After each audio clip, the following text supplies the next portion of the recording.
प्राचीन समय की बात है। किसी नगरी में कीर्तिमान नाम का राजा राज्य करता था। उस राजा के महल के पास बगीचे में एक विचित्र पेड़ भी था, जिस पर सोने के फल लगते थे। राजा ने उस पेड़ की सुरक्षा के लिए कई सिपाही लगा रखे थे, ताकि कोई भी उस पेड़ के फल को तोड़कर चुरा न ले। माली भी उसकी हर समय देखभाल करता था। माली रोजाना शाम को उस पेड़ के फल गिनकर सोता था और सुबह होने पर फिर उन्हें गिनता था। एक दिन माली ने सुबह सुबह जब उस पेड़ के फल को गिने तो उनमें से एक फल कम निकला। उस माली ने तुरंत ही राजा के दरबार में जाकर राजा को यह खबर दी। महाराज, हमारे बगीचे में एक सोने की फल गायब है। यह कैसे हो सकता है कि हमारे बगीचे में से एक सोने की फल अचानक से गायब हो जाए? राजा फौरन ही बगीचे में पहुंचा। यह दृश्य देखकर राजा बड़ा ही आश्चर्य हुआ। हमारे बगीचे का इतना ज्यादा इंतजाम होते हुए भी आखिर एक सोने का फल चोरी कैसे हो सकता है? राजा ने अपने दरबार में यह घोषणा की, जो कोई भी व्यक्ति हमारे सोने का फल चुराने वाले चोर को पकड़कर लाएगा, उसे हम अपने दरबार में सबके सामने सम्मानित करेंगे। राजा की यह बात सुनकर सबसे बड़े राजकुमार ने कहा, पिताजी, यदि ऐसी बात है तो आप चिंता मत करिए। आज रात्रि मैं पहरा लगाऊंगा और इस चोर को पकड़ कर दिखाऊंगा जो हमारे बगीचे से फल चुरा कर ले गया है। राजा कीर्तिमान को अपने बड़े बेटे को रात में पहरा देने की इजाजत दे दी। इसके बाद बड़ा राजकुमार उसी बगीचे के चारों तरफ पहरा देने लगा। लेकिन पहरा देते देते 2-3 घंटों के बाद उस राजकुमार को नींद आ गई और वह राजकुमार सो गया।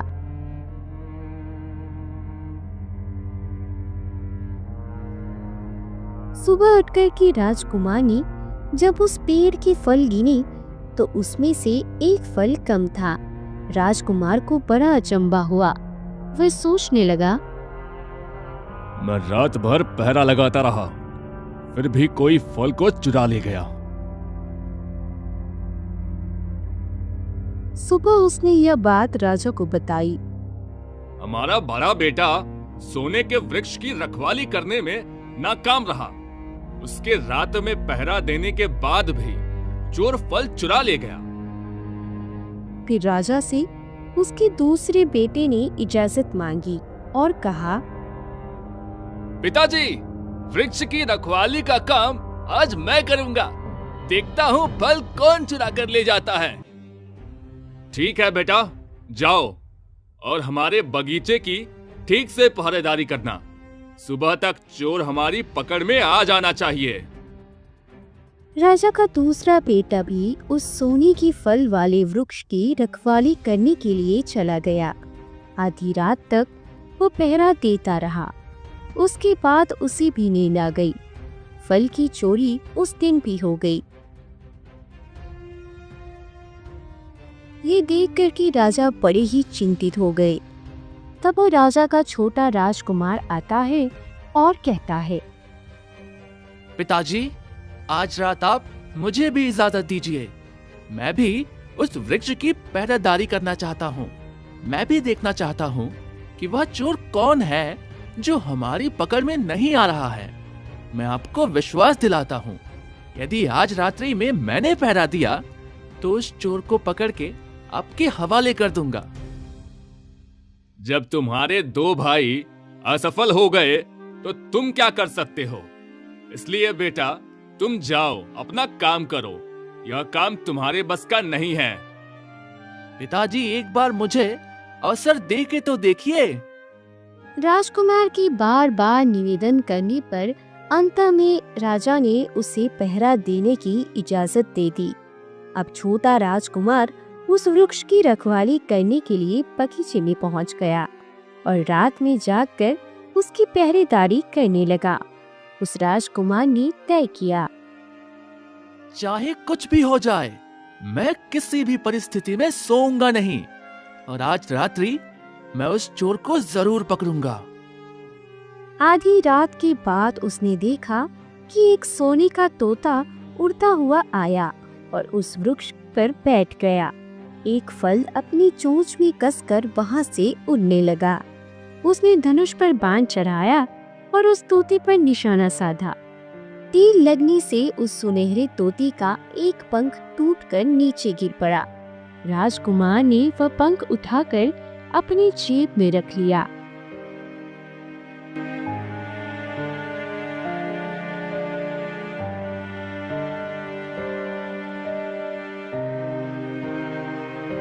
सुबह होते ही पूरी बात राजा को बताई और वो सोने का पंख भी राजा को दे दिया। पुत्रों, जब यह पंख इतना सुंदर है तो वह पूरा पक्षी कितना सुंदर होगा। ऐसा पक्षी तो हमारे राजमहल में होना चाहिए।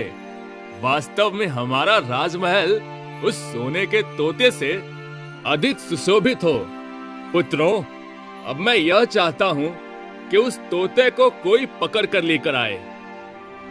राजा की बात सुनते ही सबसे पहले राजा का बड़ा लड़का इस काम के लिए तैयार हुआ और बोला, पिताजी, मैं लाऊंगा उस तोते को ढूंढकर। इस प्रकार उस सुनहरे तोते को ढूंढने के लिए बलि राजकुमार जंगल की ओर चल दिए।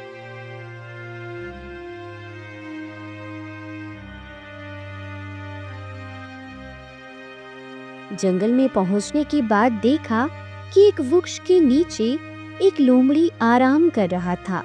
लोमड़ी को देखकर राजकुमार ने धनुष पर तीर चढ़ाया और लोमड़ी के ऊपर छोड़ने ही वाला था, तभी उसी समय लोमड़ी ने चिल्लाकर कहा, हे राजकुमार, आप मुझे मत मारो। मुझे पता है कि तुम सोने के तोते की खोज में निकले हो। यदि तुम मेरी राय मानो और मेरे बताए हुए रास्ते पर चलो तो तुम अपने काम में सफल होकर लौटोगे। तुम इसी रास्ते पर सीधे चले जाओ और जाने पर तुम्हें एक गांव से पहले 2 गुफाएं मिलेंगी। उनमें से एक गुफा बहुत ही सुंदर है और सजी धजी दिखाई देगी, जो देखने में बड़ी लुभावनी होगी।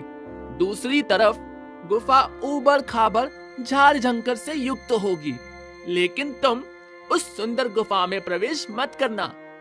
तुम उस झाड़ियों से युक्त गुफा में प्रवेश करना। जब तुम उस गुफा के अंदर जाओगे तो तुम अपने उद्देश्य में सफल होकर लौटोगे। लोमड़ी की बात सुनकर राजकुमार ने सोचा, जरूर यह लोमड़ी मुझे मूर्ख बनाकर किसी गलत स्थान पर पहुंचाना चाहता है। मुझे इस धूर्त लोमड़ी की बातों में नहीं आना चाहिए। अरे धूर्त लोमड़ी, तू मुझे बेवकूफ बना रहा है। मैं तेरी बातों में नहीं आऊंगा। मुझे तेरी मदद और सलाह की कोई जरूरत नहीं। भाग जा यहाँ से। इतना कहने के बाद राजकुमार ने धनुष से तीर उस लोमड़ी के ऊपर